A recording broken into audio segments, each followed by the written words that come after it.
When I was about 15 years old and my brother about 14 years old or so, my parents one afternoon had decided to leave us home alone while they would go visit some friends who lived out in the country. And so they finished up their time visiting there and they were driving back towards town on a grid road when my dad noticed something peculiar out on the horizon, and he said to my mom, "Is that a funnel cloud?" Now, where I live, tornadoes are always possible, but they're not very common. And so this really alarmed my parents that this potential hazard that usually isn't a problem here suddenly is before them. And so they came home as fast as they could. They, flung through the house doors and they found me in the basement just kind of chilling watching TV. I had no idea that there could be potential bad weather outside. And they said to me, "Sarah, where's John?" And I said, "Oh, he's out golfing." And so this was before cell phones, right? So my dad had to physically drive to the golf course and run through all the areas of the golf course trying to find my brother. And eventually he found him and he's like, "John, there's a funnel cloud." And my brother's like, "Oh, I had no idea. I was just playing golf," right? I think this is sometimes what happens in our own spiritual walk.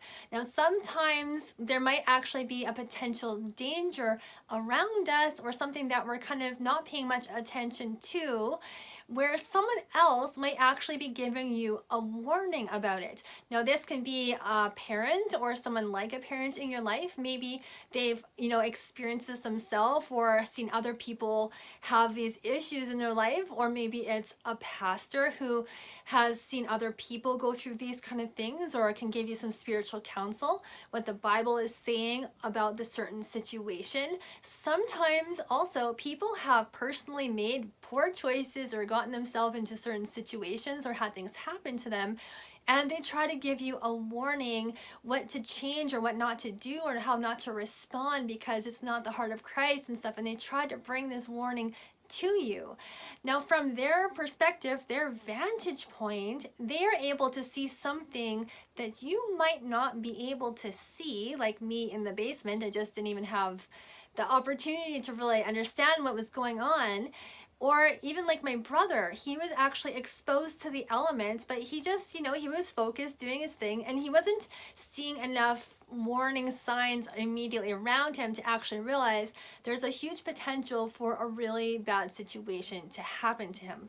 I also want to mention about prophecy, as the Lord gives different men and women, according to his will, a different vantage point sometimes than other people have, and they can see things coming further in advance, or sometimes they can see through things that other people can't really see, and they might bring a word of warning or correction to that. And so with this, I want to encourage you, what warnings are being given into your life. Again, I want to reiterate, please use spiritual discernment with all things. So I want to encourage you to not only hear the words of warning, but also to take heed to the words of warning and to be moved to action. All right, thank you so much for watching. Take care and God bless.